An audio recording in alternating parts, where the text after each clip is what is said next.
ये कैसी भीषण प्रतिज्ञा ले ली तुमने? वो एक साधारण सी युक्ति है, तुम एक राजकुमार हो।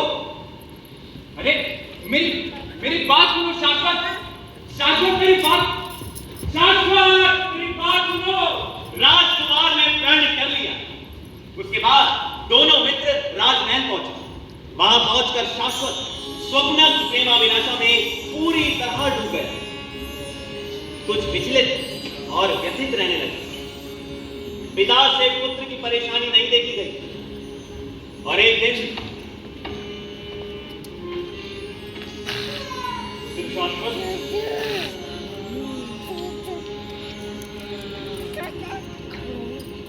शाश्वत प्रणाम पिताजी। आप क्या आजकल इतना विचलित क्यों है?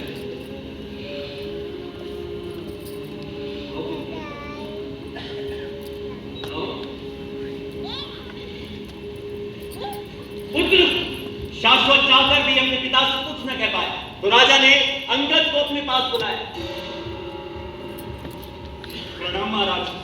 बुलाया अंगद। शाश्वत आजकल इतना विचलित क्यों रहता है? नहीं महाराज, वो राज के कार्यों में व्यस्त हो गए। राज कार्य की व्यस्तताएं देखने के लिए और भी तो लोग हैं, तो बताओ समस्या क्या है? महाराज, शाश्वत को उसके 21वें जन्म दिवस पर मंदिर परिसर में एक युवती से प्रेम हो गया। युवती से प्रेम हो गया? कहाँ के राजकुमारी? क्षमा कीजिएगा महाराज, वो कहीं की राजकुमारी नहीं है। वो हमारे नगर की एक साधारण सी युवती है, स्वप्ना। और राजकुमार शाश्वत उससे विवाह करना चाहते हैं। तो इसमें आपत्ति क्या है? राजकुमार शाश्वत और उस कन्या स्वप्ना की विवाह की तैयारी आरंभ की जाए। जी महाराज।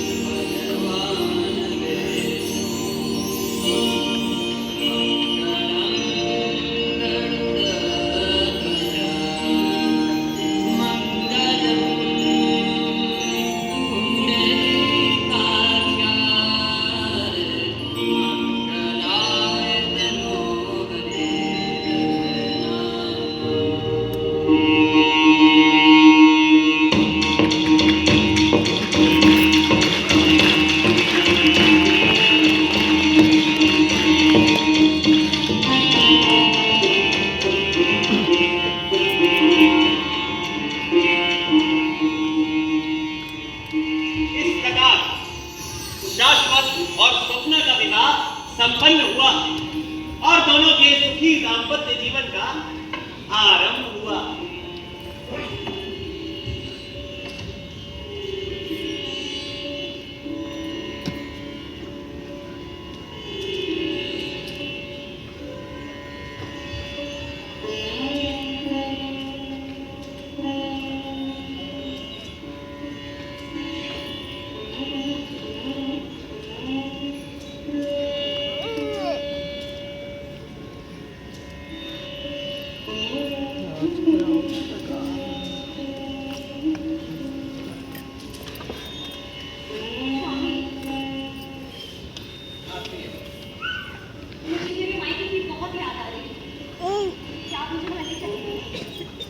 अभी नहीं, कुछ समय बाद चलते हैं ना। चलिए ना। अभी राज्य के बहुत से काम हैं ना, कुछ समय बाद चलेंगे। राजकार्य के लिए और लोग भी तो हैं। परंतु पिताजी के बाद तो सारा भार मुझ पर ही है। कुछ समय बाद चलते हैं। स्वप्ना मेरी बात सुनो, मेरी बात तो सुनो स्वप्ना। परंतु तुम्हारे बिना मैं कैसे रहूंगा?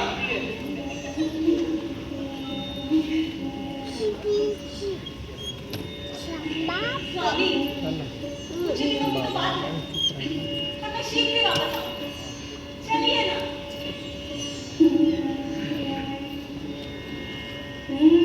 कब चलना है? कल चले। कल ही? ठीक।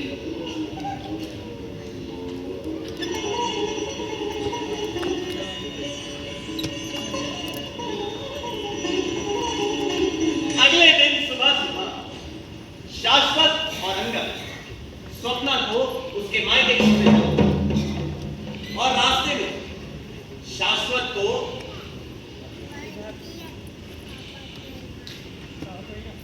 वही मंदिर दिखा।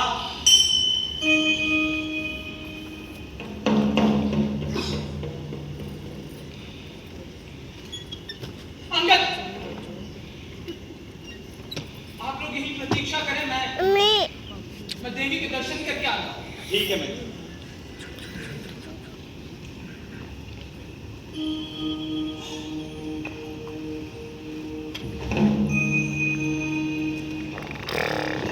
क्षमा करना माता,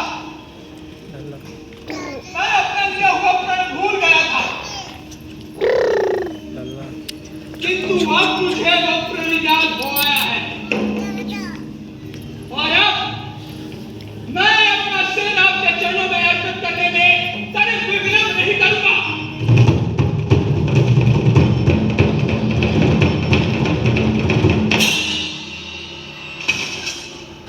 भाभी, शाश्वत तो गए हुए काफी समय बीत चुका है। आप ये एक प्रतीक्षा कीजिए, मैं अभी देख कर आया।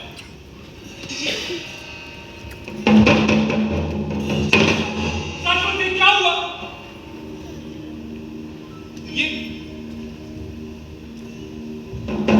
ये तो वही मंदिर है जहां शाश्वत ने अपना सिर अर्पण करने की प्रतिज्ञा ली थी। कहीं उसी प्रतिज्ञा के चलते मेरे मित्र ने, परंतु अब मैं क्या करूं? मैं भाभी से ये बात नहीं कह सकता, और अगर मैं बाहर जाकर नगरवासियों से बात कहूंगा तो वे मुझ पर कभी विश्वास नहीं करेंगे।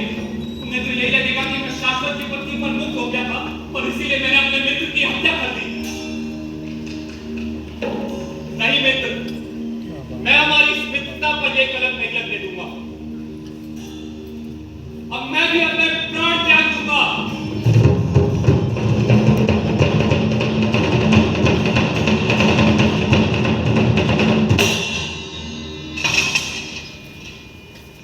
स्वामी और अंगद को आने में इतना विलंब क्यों हो रहा है?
अंगद मेरे भ्राता के समान है।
शाश्वत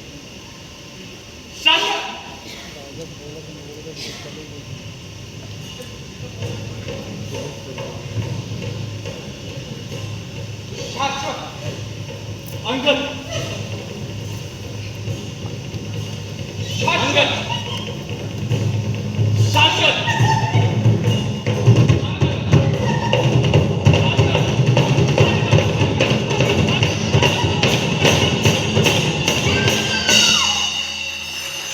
दोनों मित्र इसी प्रकार असमंजस में पड़े रहे, परंतु में स्वप्ना ने अपना पति चुन लिया। अब तू बता विक्रम, तू तो बड़ा ज्ञानी है, हाँ? बोल, स्वप्ना ने अपना पति किसे चुना? शाश्वत के सर वाले अंगद के धड़ को, या शाश्वत के धड़ वाले अंगद के सर को?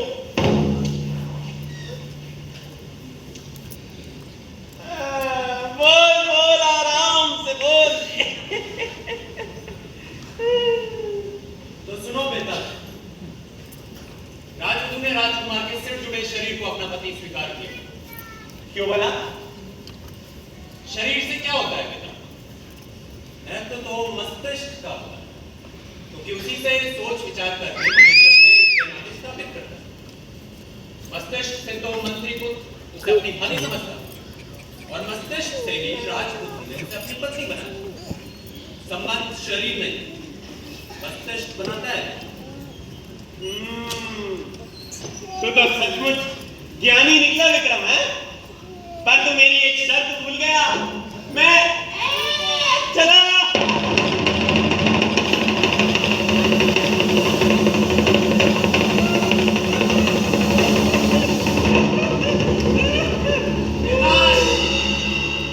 मैं तुम्हें नहीं छोड़ूंगा। राजा विक्रमादित्य ने पुनः बेताल को पकड़ने के लिए उसका पीछा किया और वापस उसे पेड़ से उतारा। बेताल ने विक्रम को फिर यही कई कहानी सुनाई। ये कहानी बहुत ध्यान से सुनना विक्रम। वाराणसी नामक एक नगर था। वहां पुण्यशाली नामक राजा राज करता था। उसके पुत्र का नाम मुकुट शेखर। एक दिन मुकुट शेखर अपने मित्र मंत्री पुत्र के साथ दूर शिकार पर गए। वहां एक अत्यंत विशाल तालाब देखा। तालाब हंस, बतख और चप्पों से सुशोभित। तालाब के पास दोनों मित्रों ने देवी को प्रणाम किया। जब तक प्रणाम कर वापस जाते, सखियों से गिरी नायिका तालाब के पास आई।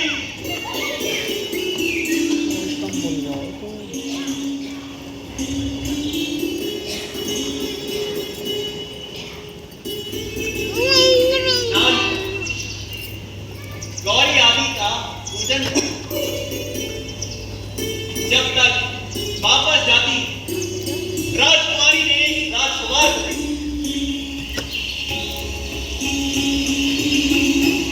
आपस में दोनों ने कटाक्ष से देखा। राजकुमार मोहन, शोषक, संजीवन, उन्माद, नादी बातों से हृदय भरा था। राजकुमार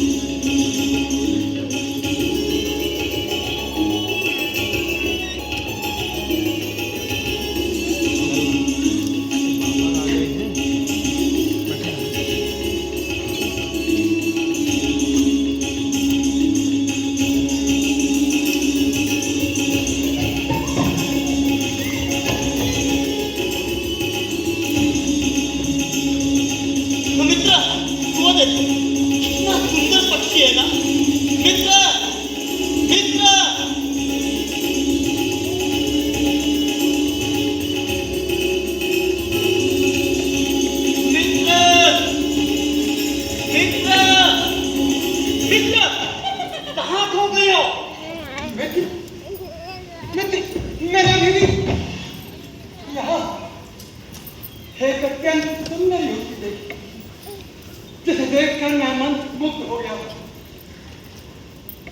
उसकी आंखें ऐसी थी जैसे मृग के नयन, नई कोमल सरों से लाल, कोमल टहनियों से उसकी बाहें और फूल सा खिला उसका यौवन। परंतु मित्र, मैंने उसके नाम और गांव तो पूछा नहीं। मैंने एक निर्णय लिया है, यदि मैं विवाह करूंगा तो उसी युवती से, अन्यथा मैं प्राण त्याग दूंगा। नहीं नहीं मित्र, ऐसा नहीं। कहा कि आप तो पशु ही समझ जाता है। बिना थे पक्षी उड़ते, बिना थे हाथी घोड़े भी चलते। बुद्धि तो हुई है तो दूसरे के संकेत को देखकर समझ, आकाश से हाव भाव से मन की गहराई को समझ जाता है। अच्छा मित्र, वहां से कोई हाव भाव, कोई संकेत देख जाओ जाओ